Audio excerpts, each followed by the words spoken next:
Hi అండి. ఈరోజు కాకరకాయ కారం అండి. చూడండి, బాగుందా అండి? బాగుందా? చూడండి, ఇది కాకరకాయ కారం. కొంచెం కారం ఉండిద్ది, లైట్గా కారం వేసింది కూడా చూపిస్తాను.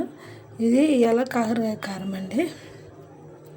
దీని ప్రాసెస్ ఎలాగంటే, కాకరకాయలు మంచిగా నీళ్ళలో వేసి కడిగి సన్న సన్న ముక్కలు కట్ చేసుకొని, కాకరకాయలు బాండీ పొయ్యి మీద పెట్టేసి ఆ బాండీలో ఆయిల్ పోసి డ్రీప్కి సరిపడా ఆయిల్ పోసి ఆయిల్ బాగా కాగిన తర్వాత ముక్కలు వేయాలి. ముక్కల మీద కొంచెం ఉప్పు వేయాలి. ఉప్పు పట్టేటప్పుడు మంచిగా దోరగా వేగిన తర్వాత ఎల్లుల్లిపాయ, జీలకర్ర, కొంచెం కారం మిక్సీ జార్లో వేసుకొని మిక్సీ చేసుకొని ఆ మిక్సీలో ఈ కారం మిక్సీ పట్టుకోవాలి. దాంట్లో ఎల్లుల్లిపాయలు, జీలకర్ర వేసి కారం వేసి మిక్సీ పట్టుకొని ఆ మిక్సీ అయినాక ఈ కాకరకాయలు మంచిగా వేగుతాయి కదా, ఒక ప్లేట్లో తీసుకొని ఈ లోపల బాండీలో కొంచెం ఆయిల్ పెట్టుకొని ఆయిల్లో ఒక 2 ఎండుమిరపకాయలు, పోపు దినుసులు, జీలకర్ర, పచ్చెనపప్పు, మినపప్పు, ఆవాలు ఇవి వేసి పోపు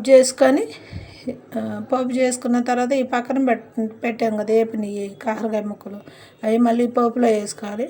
పోపులో వేసుకున్నాక కొంచెం మంచిగా కొద్దిగా మగ్గనిచ్చేసి కారం జల్లుకోవాలి. కారం జల్లినాక ఒక 2 నిమిషాలు ఉండనియాలండి. ఆ కారంలో కొంచెం ఉప్పు కూడా వేసి మిక్సీ పట్టుకోవాలి. ఎల్లుల్లిపాయలు, కారం, జీలకర్ర ఇవన్నీ వేసి మిక్సీ పట్టుకోవాలి. సరిపడా ఉప్పు కూడా చూసుకొని మిక్సీ పట్టుకొని ఈ కాకరకాయలు వేగిన కాకరకాయలు వేయాలి. చాలా టేస్టీగా ఉన్నది. ఇది కాకరకాయ కారం అండి. వారం రోజులైనా తినవచ్చు. చాలా బాగుంటుంది. చూడండి, మీరు కూడా ఇలా ట్రై చేయండి. చాలా అంటే చాలా బాగుంటుందండి. చాలా బాగుంటుంది. చూడండి, స్పైసీగా బాగా ఉండిద్దండి. ఎంత బాగుండిద్ది అంటే అంత బాగుండిద్ది. మీరు కూడా ఇలా ట్రై చేసుకొని వండుకొని తిని ఎలా ఉందో చెప్పండి.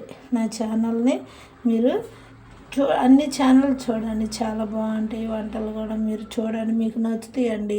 సింపుల్ వంటలే, నేను ఎక్కువ ప్రాసెస్ కూడా పెట్టట్లేదు. సింపుల్గా ఉండి చూడండి, ట్రై చేయండి, కామెంట్స్ పెట్టండి. ఎలా ఉందో తిని చూసి మీరు నాకు కామెంట్స్ పెట్టండి. నా ఛానల్ని సబ్స్క్రైబ్ చేసుకోండి ప్లీజ్ అండి. కామెంట్స్ పెట్టండి, లైక్ చేయండి, షేర్ చేయండి, కామెంట్స్ పెట్టండి ఫ్రెండ్స్. ఓకేనా ఫ్రెండ్స్? మీకు నచ్చింది ఫ్రెండ్స్. ఇది కాకరకాయల కారం చాలా అంటే చాలా బాగుంటుంది. చూడండి, ఎందుకంటే నేను కూర వండేది చూపించింది. వంట రూమ్ చిన్నదండి. స్టాండ్ పెట్టుకోవటానికి కూడా ప్లేస్ ఉండదు. ఒక మనిషి వంట రూమ్లో ఉంటే ఇంకొక మనిషి ఉండటానికి ఉండదు. కనీసం స్టాండ్ పెట్టుకోవటానికి కూడా ప్లేస్ లేదండి. ఈసారి వేరే రూమ్ మారినప్పుడు చూపిస్తాను. ఇప్పుడైతే ఇలా చూపిస్తున్నాను, చూడండి. ఓకేనా ఫ్రెండ్స్?